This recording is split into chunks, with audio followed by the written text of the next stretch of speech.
नमस्कार दोस्तों, एक बार फिर से आप सभी का 2 to 1 चैनल में स्वागत है। दोस्तों आज के इस वीडियो में यूपी टेट एग्जाम के लिए हिंदी के टॉप 70 प्रश्नों को देखेंगे। आप लोग इस वीडियो को पूरा ध्यान से देखिए, यह आपके यूपी टेट एग्जाम के लिए काफ़ी ज़्यादा इंपॉर्टेंट है। कुल 70 प्रश्न इसमें रहेगा दोस्तों, पूरा आपका यहाँ पर रिविजन हो जाएगा, इसलिए आप लोग इस वीडियो को पूरा ध्यान से देखिए। तो चलिए शुरू करते हैं। पहला प्रश्न आपके सामने है, आदर्श हिंदी शिक्षक के लिए आवश्यक क्या है आपको बताना है। व्याकरण का ज्ञान होना आवश्यक है, या हिंदी साहित्य का ज्ञान होना, या शुद्ध उच्चारण करना, या उपरोक्त सभी। यहां पर आपका सही जवाब क्या है। देखिए दोस्तों, एक आदर्श शिक्षक के लिए आवश्यक होता है कि उसे व्याकरण का ज्ञान हो, साथ में हिंदी साहित्य का भी ज्ञान हो, और वह शुद्ध उच्चारण भी करता हो। तो यहां पर आपका डी ऑप्शन बिल्कुल सही है। चलिए अगला प्रश्न देखेंगे। सभी प्रश्न आप लोग ध्यान से देखते चलिए। नाटक शिक्षण की उपयुक्त विधि क्या है आपको यह बताना है। ऑप्शन है कक्षा अभिनय प्रणाली, रंगमंच प्रणाली, अर्थबोध प्रणाली, व्याख्या प्रणाली। तो यहां पर आपका सही जवाब है दोस्तों, नाटक शिक्षण के लिए सबसे अच्छी विधि होती है कक्षा अभिनय प्रणाली। ए ऑप्शन आपका यहां पर सही है। सभी प्रश्न आप लोग ध्यान से देखते चलिए। अगला प्रश्न है, लोक मंगल की भावना के सर्वश्रेष्ठ कवि इनमें से कौन से हैं आपको बताना है। मलिक मोहम्मद जायसी, गोस्वामी तुलसीदास, सच्चिदानंद हीरानंद वात्स्यायन, मुक्तिबोध। यहां पर आपका सही जवाब क्या है। देखिए दोस्तों, लोक मंगल की भावना के सर्वश्रेष्ठ कवि गोस्वामी तुलसीदास जी हैं, इसको ध्यान रखिएगा, ठीक है। और दोस्तों बात करें तुलसीदास जी को लोक मंगल का कवि किसने कहा है, तो इसका जवाब है दोस्तों आचार्य रामचंद्र शुक्ल। चलिए अगला प्रश्न देखेंगे। निम्नलिखित में से दंतव्य वर्ण क्या है आपको यह बताना है। ट, च, त, उ। देखिए दोस्तों, दंतव्य वर्ण किसे कहते हैं, जिस वर्ण के उच्चारण में जिह्वा ऊपरी दांतों को स्पर्श करती है उन्हें दंत वर्ण कहते हैं। जैसे त, थ, द, ध, न, ये सभी दोस्तों दंत वर्ण होते हैं, इसको ध्यान रखिएगा। यहां पर आपका सी ऑप्शन सही है, ठीक है। क वर्ग वाले जो होते हैं दोस्तों उन्हें कंठ कहा जाता है। च वर्ग वाले जो होते हैं तालव्य कहा जाता है। ट वर्ग वाले जो होते हैं उन्हें क्या कहा जाता है, मूर्धन्य कहा जाता है, ठीक है। तो इसी प्रकार से दोस्तों त वर्ग को दंत कहा जाता है और प वर्ग को ओष्ठ कहा जाता है। और अंतःस्थ व्यंजन आपसे पूछा जाएगा, अंतःस्थ व्यंजन कौन कौन है, तो या, रा, लावा अंतःस्थ व्यंजन होते हैं, और शाखा साह उस व्यंजन होते हैं। चलिए अगला प्रश्न देखेंगे। सभी प्रश्न ध्यान से देखिए। निम्नलिखित में से तत्सम शब्द क्या है आपको बताना है। ऊंट, काठ, दुग्ध, या काम। यहां पर तत्सम शब्द क्या है आपको यह बताना है। तो ध्यान रखिए दोस्तों, दुग्ध जो लिखा गया है यहां पर, ये एक तत्सम शब्द है। इसका तद्भव क्या होता है, दूध होता है, इसको ध्यान रखिएगा। और ऊंट जो लिखा है ये तद्भव है, इसका तत्सम क्या होता है, उष्ट्र होता है। और काठ का क्या होता है, काठ का काष्ठ होता है तत्सम, ठीक है। और काम का तत्सम क्या होता है, काम का तत्सम दोस्तों कार्य होता है। तो यहां पर आपका सी ऑप्शन सही है। अगला प्रश्न है, हिंदी शब्दकोश में पहले आने वाला शब्द क्या है आपको बताना है। वक्त, वरक, वक्र, या वर्ग। इन चारों में सबसे पहले क्या आएगा, इन चारों में सबसे पहले दोस्तों आपका वक्त आएगा, इसको ध्यान रखिएगा। यहां पर ए ऑप्शन आपका सही है। मोक्ष की इच्छा करने वाला वाक्यांश के लिए सही शब्द क्या है आपको बताना है। मुमुक्षा, मुमूर्षु, मुमुक्षु, या मुर्मुषा। तो यहां पर आपका सही जवाब क्या है। देखिए दोस्तों, मोक्ष की इच्छा करने वाले के लिए क्या कहा जाता है, एक शब्द मुमुक्षु कहा जाता है, इसको ध्यान रखिएगा। यहां पर आपका सी ऑप्शन सही है। हिंदी शब्दकोश में अंग किस वर्ण से पहले आता है, ठीक है। औ से पहले, कि आ से पहले, कि आह से पहले, कि आ से पहले। तो यहां पर आपका सही जवाब क्या है। हिंदी शब्दकोश में दोस्तों अंग जो होता है ये आ वर्ण से पहले आता है, इसलिए आपका यहां पर बी ऑप्शन सही है। चलिए अगला प्रश्न देखेंगे। उपकार को न मानने वाला वाक्यांश के लिए सही शब्द क्या है आपको बताना है। कृतघ्न, उपकारी, कृतज्ञ, या अपकारी। ध्यान रखिएगा दोस्तों, उपकार को न मानने वाला कृतघ्न कहा जाता है, ठीक है। और उपकार को जो मानता है उसे क्या कहा जाता है, उसे कृतज्ञ कहा जाता है। तो यहां पर आपका केवल ए ऑप्शन सही है। अगला प्रश्न देखेंगे। सभी प्रश्न ध्यान से देखते चलिए। ताजमहल का अद्भुत नमूना है, रिक्त स्थान की पूर्ति किस शब्द से होगी आपको बताना है। शिल्प कला से, कि मूर्ति कला, की चित्रकला, या स्थापत्य कला। तो यहां पर आपका सही जवाब क्या है। ताजमहल दोस्तों ये स्थापत्य कला का एक अद्भुत नमूना माना जाता है। यहां पर आपका डी ऑप्शन बिल्कुल सही है। अगला प्रश्न है, व्यक्ति को किंग कर्तव्य विमूढ़ बना देती है, क्या बना देती है। दुविधा, सुविधा, विविधा, या अविधा। तो ध्यान रखिएगा दोस्तों, दुविधा जो होती है वह व्यक्ति को किम कर्तव्य विमूढ़ बना देती है। यहां पर आपका ए ऑप्शन बिल्कुल सही है। अगला प्रश्न है, लेखक शब्द के अंत में कौन सा प्रत्यय लगा हुआ है। का प्रत्यय है, इक प्रत्यय है, या आक है, या अक है। तो यहां पर आपका सही जवाब है, लेखक शब्द के अंत में दोस्तों अक प्रत्यय लगा हुआ है, इसको ध्यान रखिएगा। प्रत्यय उसे कहते हैं जो शब्दों के अंत में जुड़ते हैं, और जो शब्दों के प्रारंभ में जुड़ते हैं उन्हें उपसर्ग कहा जाता है, ठीक है। तो यहाँ पर आपका डी ऑप्शन सही है। निम्न में से कौन सा पाठ्य पुस्तक का गुण नहीं है आपको बताना है? सुउद्देश्यता, उपयुक्तता, अशुद्धता, क्रमबद्धता। तो यहाँ पर आपका सही जवाब क्या है? देखिए दोस्तों, एक अच्छी पाठ्य पुस्तक के निर्माण में सुउद्देश्यता होनी चाहिए, उपयुक्तता और क्रमबद्धता का गुण होना चाहिए। लेकिन दोस्तों अशुद्धता ये जो है पाठ्य पुस्तक का गुण नहीं है, यह एक अवगुण होता है। तो सी ऑप्शन आपका यहाँ पर सही है। अगला है अन्य से अनन्य किसकी रचना है? ऑप्शन है मैत्रेयी पुष्पा, मृदुला गर्ग, कृष्णा सोबती, प्रभा खेतान। यहाँ पर आपका सही जवाब क्या है? अन्य से अनन्य दोस्तों ये प्रभा खेतान की आत्मकथा है, इसको ध्यान रखिएगा। यहाँ पर आपका डी ऑप्शन सही है। मैत्रेयी पुष्पा की आत्मकथा क्या है दोस्तों? कस्तूरी, कुंडल वसय और गुड़िया भीतर गुड़िया, ये जो है मैत्रेयी पुष्पा की आत्मकथा है। अगला प्रश्न है निम्नलिखित पंक्तियों में कौन सा अलंकार है आपको बताना है? फूले काश सकल महिछाई, जनु वर्षा ऋतु प्रकट बुढ़ाई। उपमा अलंकार, उत्प्रेक्षा अलंकार, रूपक या श्लेष। तो यहाँ पर आपका सही जवाब क्या है? देखिए दोस्तों, इस पंक्ति में आपका उत्प्रेक्षा अलंकार है, इसको ध्यान रखिएगा। यहाँ पर आपका बी ऑप्शन सही है। जन जानो मन मानो बीच में आ जाए तो समझ जाइएगा वहां पर उत्प्रेक्षा अलंकार है। ठीक है, इसको ध्यान रखिएगा। अगला प्रश्न है अमी हलाहल मद भरे, श्वेत श्याम रत्नार, जियत मरत झुक झुक परत, जय ही चितुवत एक बार। किस कवि द्वारा लिखी गई काव्य पंक्तियां हैं आपको बताना है? देव, बिहारी, रसलीन, मतिराम। यहाँ पर आपका सही जवाब क्या है? देखिए दोस्तों, उपयुक्त जो पंक्तियां हैं ये रीतिकालीन कवि हैं, रसलीन इनके द्वारा लिखी गई है, इसको ध्यान रखिएगा। इनकी प्रमुख कृति की बात करें दोस्तों तो अंग दर्पण और रस प्रबोध, ये जो है रसलीन की प्रमुख कृतियां हैं, इसे भी आप ध्यान रखिएगा। अगला प्रश्न है आवारा मसीहा जीवनी में किसका जीवन चरित्र है? बंकिम चंद्र चटर्जी, शरद चंद्र चट्टोपाध्याय, भगत सिंह, जैनेन्द्र। तो यहाँ पर आपका सही जवाब है आवारा मसीहा में दोस्तों शरद चंद्र चट्टोपाध्याय का जीवन चरित्र है, इसलिए आपका यहाँ पर बी ऑप्शन सही है। और इसके लेखक कौन है? विष्णु प्रभाकर है, इसको भी ध्यान रखिएगा। पिता कहानी के लेखक कौन है आपको बताना है? शेखर जोशी, उषा प्रियमवदा, उदय प्रकाश, ज्ञान रंजन। यहाँ पर आपका सही जवाब क्या है? पिता कहानी के लेखक दोस्तों ज्ञान रंजन है, इसको ध्यान रखिएगा। यहाँ पर आपका डी ऑप्शन सही है। अगला प्रश्न है हिंदी नए चाल में ढली कथन किसका है आपको बताना है? हजारी प्रसाद द्विवेदी, भारतेंदु हरिश्चंद्र, रामचंद्र शुक्ल, नागेंद्र। तो यहाँ पर आपका सही जवाब क्या है? देखिए दोस्तों, हिंदी नए चाल में ढली यह कथन भारतेंदु हरिश्चंद्र जी का है, इसको ध्यान रखिएगा, इसलिए आपका यहाँ पर बी ऑप्शन बिल्कुल सही है। अगला प्रश्न है हम दीवानों की क्या हस्ती है, आज यहाँ कल वहां चले, ये किसकी पंक्तियां हैं? नरेंद्र शर्मा, हरिवंश राय बच्चन, बालकृष्ण शर्मा नवीन, भगवती चरण वर्मा। यहाँ पर आपका सही जवाब क्या है? ये पंक्तियां दोस्तों हम दीवानों की क्या हस्ती है, आज यहाँ कल वहां चले, ये पंक्तियां दोस्तों भगवती चरण वर्मा जी की हैं, इसको ध्यान रखिएगा। यहाँ पर आपका डी ऑप्शन सही है। वर्तनी के अनुसार शुद्ध शब्द का चयन कीजिए। ऑप्शन है पूजनीय, पूजनीय या पूजनीय या पूजनीय। यहाँ पर शुद्ध शब्द क्या है? यहाँ पर शुद्ध शब्द है दोस्तों बी ऑप्शन आपका पूजनीय, बाकी तीनों ऑप्शन यहाँ पर गलत है।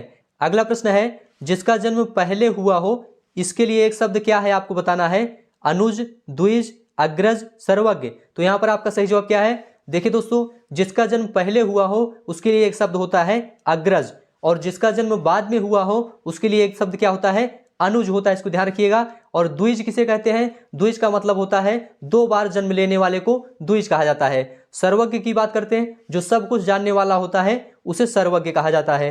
अगला प्रश्न है वर्तनी के अनुसार शुद्ध शब्द का रूप क्या है आपको बताना है? पुरस्कार, पुरस्कार, पुरस्कार या पुरस्कार। यहाँ पर जो है शुद्ध क्या है आपको यही बताना है। तो यहाँ पर आपका शुद्ध शब्द है दोस्तों पुरस्कार, डी ऑप्शन आपका यहाँ पर बिल्कुल शुद्ध है, बाकी तीनों ऑप्शन यहाँ पर गलत है। सजावट शब्द का प्रत्यय बताइए। सजावट में कौन सा प्रत्यय है? आव है, आवट है, आहट है या टा है। यहाँ पर आपका सही जवाब क्या है? सजावट शब्द में दोस्तों आवट प्रत्यय लगा हुआ है, इसको ध्यान रखिएगा। यहाँ पर आपका बी ऑप्शन सही है। अगला प्रश्न है लड़का पेड़ से गिरा, उपरोक्त वाक्य कारक बताइए। कौन सा कारक है? संप्रदान, कर्म, अपादान या करण। यहाँ पर आपका सही जवाब क्या है? लड़का पेड़ से गिरा में दोस्तों अपादान कारक है। क्यों? क्योंकि यहाँ पर अलगाव की स्थिति उत्पन्न हो रही है। तो ध्यान रखिएगा दोस्तों, कारक कुल 8 प्रकार के होते हैं हिंदी में। कौन कौन से होते हैं? कर्ता, कर्म, करण, संप्रदान, अपादान, संबंध, अधिकरण, संबोधन। ये कुल 8 कारक होते हैं और इनके अलग अलग चिन्ह होते हैं, जैसे कि कर्ता का ने, कर्म का को, करण का से के द्वारा, संप्रदान का को के लिए, अपादान से अलग होने के अर्थ में, संबंध का के की रा रे री, अधिकरण में पर, संबोधन हे अरे। ये सब जो है कारक चिन्ह होते हैं, इनको याद रखिएगा। चौराहा में कौन सा समास है आपको बताना है? बहुब्री समास, द्वंद्व समास, द्विगु समास या तत्पुरुष समास। ध्यान रखिएगा दोस्तों, चौराहा में आपका द्विगु समास होता है, इसको ध्यान रखिएगा। चौराहा का विग्रह क्या होता है? चार राहों का समाहार। दोस्तों जिस समास में पूर्व पद संख्यावाची होता है उसे द्विगु समास कहते हैं, इसलिए आपका यहाँ पर सी ऑप्शन बिल्कुल सही है। अगला प्रश्न है, पुत्री का पर्यायवाची शब्द नहीं है। क्या नहीं है? तनय, सुता, आत्मजा, दुहिता। तो आपका सही जवाब क्या है? देखिए दोस्तों, तनय जो है यह पुत्री का पर्यायवाची शब्द नहीं है, इसलिए आपका ए ऑप्शन यहाँ पर सही है। तनय किसका पर्यायवाची है? तनय दोस्तों यह पुत्र का पर्यायवाची है, इसको ध्यान रखिएगा।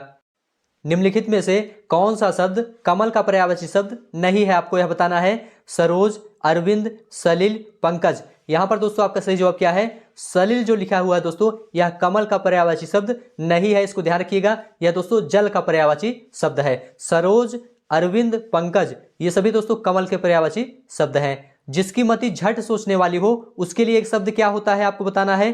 कुशाग्र बुद्धि, प्रत्युत्पन्न मति, द्रुतगामी, दूरदर्शी। ध्यान रखिएगा दोस्तों, जिसकी मति झट सोचने वाली होती है उसके लिए एक शब्द प्रत्युत्पन्न मति होता है, इसलिए आपका यहाँ पर बी ऑप्शन सही है। और जिसकी बुद्धि दोस्तों कुश के नोक की तरह पैनी होती है उसे कुशाग्र बुद्धि कहते हैं, और जिसकी दृष्टि दूर तक जाती है उसे क्या कहते हैं? दूरदर्शी कहते हैं। अगला प्रश्न है, निर्गुण का संधि विच्छेद क्या है? आपको बताना है। निर्धन गुण, निधन गुण, निधन गुण या निर्धन गुण। यहां पर आपका सही जवाब क्या है? आप लोग बताइए। देखिए दोस्तों, निर्गुण का संधि विच्छेद होता है निधन गुण। यहां पर आपका सी ऑप्शन सही है। और पूछा जाए यह किस संधि का उदाहरण है? तो दोस्तों यह विसर्ग संधि का उदाहरण है।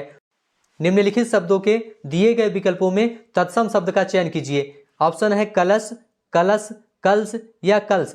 यहां पर आपका सही जवाब क्या है? देखिए दोस्तों, कलश जो लिखा गया है यह तत्सम शब्द का उदाहरण है। संस्कृत के वे शब्द जो बिना किसी परिवर्तन के हिंदी में प्रयुक्त होने लगे हैं उन्हें तत्सम कहते हैं। तो यहां पर आपका ये ऑप्शन सही है। निम्नलिखित वाक्यों में से शुद्ध रूप चुनिए। शुद्ध रूप क्या है? हमारी सौभाग्यवती कन्या का विवाह होने जा रहा है या हमारी आयुष्मती कन्या का विवाह होने जा रहा है। तो यहां पर शुद्ध रूप क्या है? बी ऑप्शन आपका शुद्ध है दोस्तों, हमारी आयुष्मती कन्या का विवाह होने जा रहा है। तो ध्यान रखिएगा दोस्तों, कन्या के लिए या पुत्री के लिए आयुष्मती शब्द का प्रयोग किया जाता है, ठीक है। और सौभाग्यवती शब्द का प्रयोग किसके लिए किया जाता है? विवाहित स्त्री के लिए किया जाता है, इसलिए आपका यहाँ पर बी ऑप्शन सही है। निम्नलिखित शब्द का संधि विच्छेद क्या होगा? भानुदय का संधि विच्छेद बताना है। भानुधन उदय, भानुधन उदय या भानुधन उदय या भानुधन उदय। यहां पर आपका सही जवाब क्या है? भानुदय का संधि विच्छेद दोस्तों भानुधन उदय होता है। यहां पर आपका ए ऑप्शन बिल्कुल सही है। चलिए अगला प्रश्न है, निम्नलिखित वाक्यों में से शुद्ध रूप चुनिए। शुद्ध रूप क्या है? हमारे यहाँ तरुण नवयुवकों की शिक्षा का अच्छा प्रबंध है। हमारे यहाँ तरुण नवयुवकों की शिक्षा का अच्छा प्रबंध है। हमारे यहाँ नवयुवकों की शिक्षा की अच्छा प्रबंध है या हमारे यहाँ नवयुवकों की शिक्षा का अच्छा प्रबंध है। तो यहाँ पर आपका सही जवाब क्या है? यहाँ पर आपका सही जवाब है दोस्तों हमारे यहाँ नवयुवकों की शिक्षा का अच्छा प्रबंध है। यहाँ पर आपका डी ऑप्शन बिल्कुल सही है। चलिए अगला प्रश्न है, जो शब्द धन का पर्यायवाची नहीं है उसे चुनिए। द्रव्य, द्रव, संपदा या दौलत। यहाँ पर आपका सही जवाब क्या है? यहाँ पर द्रव जो लिखा गया है दोस्तों ये जो है धन का पर्यायवाची नहीं है। धन का पर्यायवाची क्या होता है? द्रव्य होता है, संपदा होता है, दौलत होता है। तो इसे ध्यान रखिएगा। द्रव दोस्तों ये तरल पदार्थों के लिए प्रयोग किया जाता है। यहाँ पर आपका बी ऑप्शन सही है। लोगों ने शोरगुल करके डाकुओं को भगाया। उपरोक्त वाक्य में कारक क्या है आपको बताना है।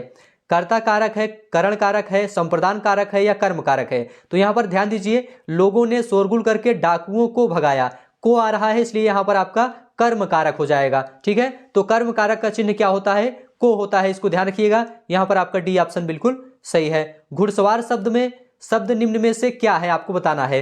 रूढ़ शब्द है, योग रूढ़ शब्द है, यौगिक शब्द है या निरर्थक शब्द है। तो यहाँ पर आपका सही जवाब क्या है? घुड़सवार दोस्तों एक यौगिक शब्द है, इसको ध्यान रखिएगा। यहाँ पर आपका सी ऑप्शन सही है। ऐसे शब्द जो दो शब्दों के मेल से बनते हैं और जिनके खंड सार्थक होते हैं उन्हें दोस्तों यौगिक शब्द कहते हैं, इसको ध्यान रखिएगा, ठीक है। तो यहाँ पर आपका सी ऑप्शन बिल्कुल सही है। अजायब घर क्या है आपको बताना है। देसी शब्द है, तत्सम शब्द है, विदेशी शब्द है, संकर शब्द है।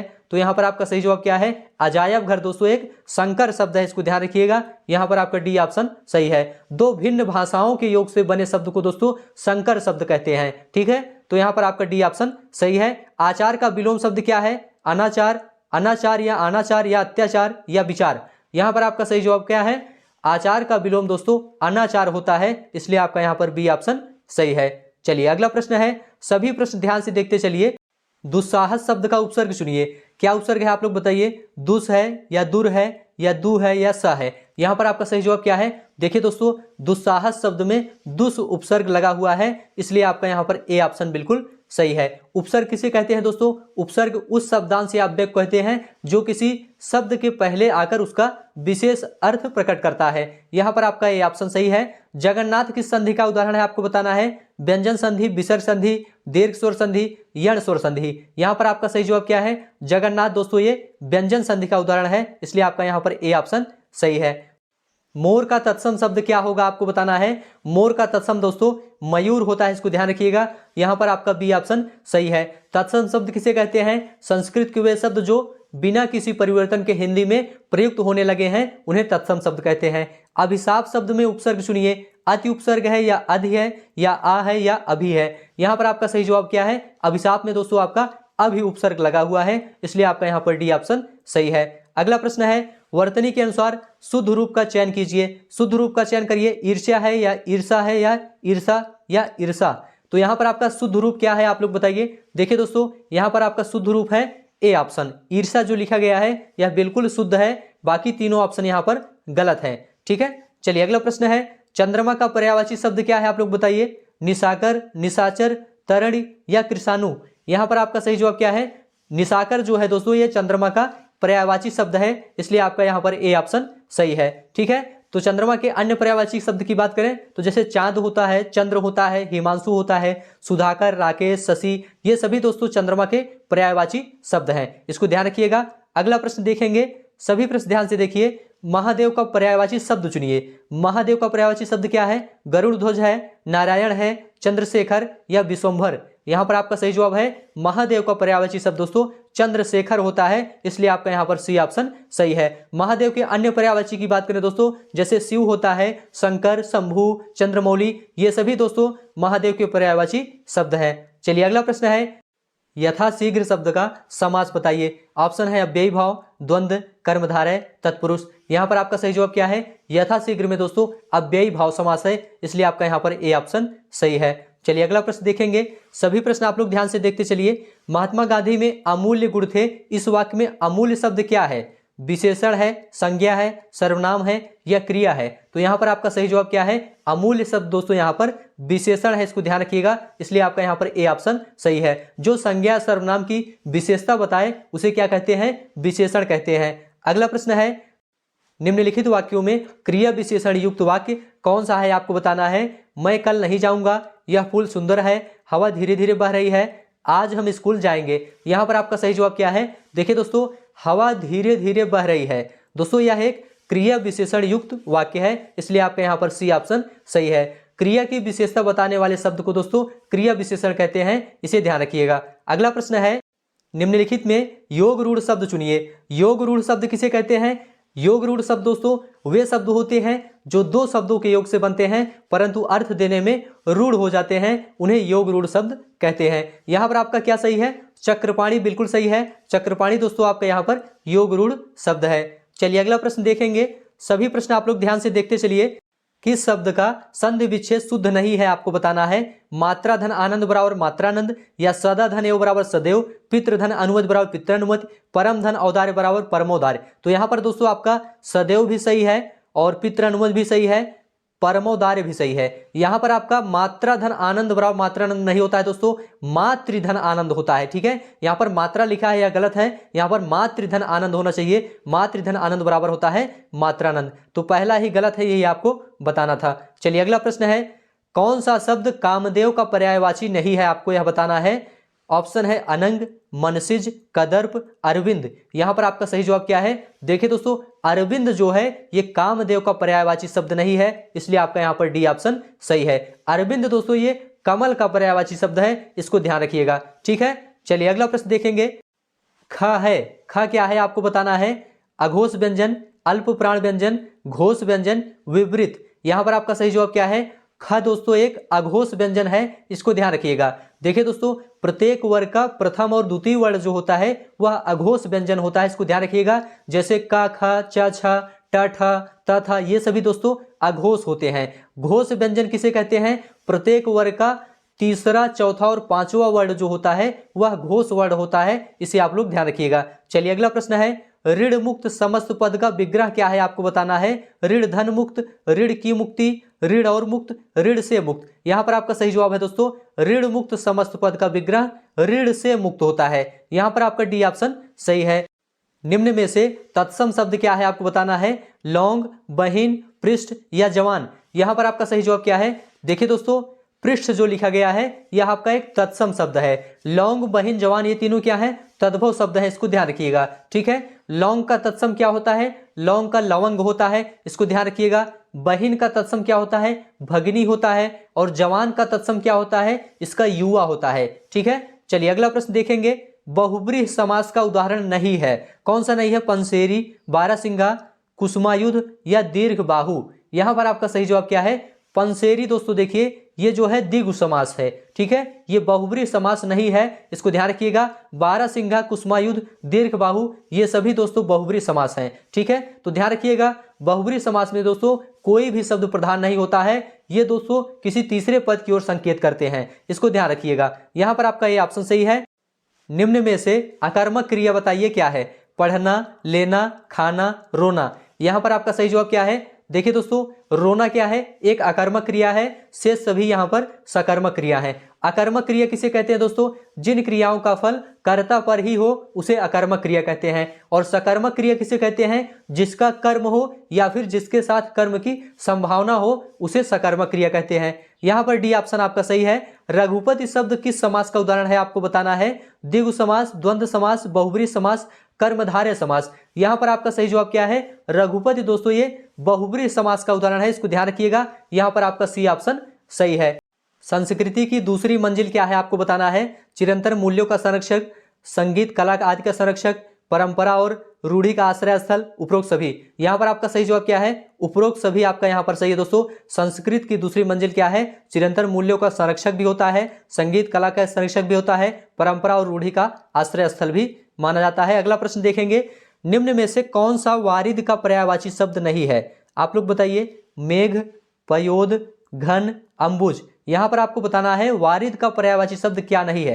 ध्यान रखिएगा दोस्तों अंबुज जो लिखा गया है यहां पर यह वारिद का पर्यायवाची शब्द नहीं है, यह कमल का पर्यायवाची शब्द है। और मेघ, पयोद, घन ये सभी दोस्तों वारिद के पर्यायवाची शब्द है। चलिए अगला प्रश्न देखेंगे। यण संधि का उदाहरण नहीं है, क्या नहीं है यण संधि का उदाहरण? स्वल्प, स्वच्छ, स्वागत, स्वांग।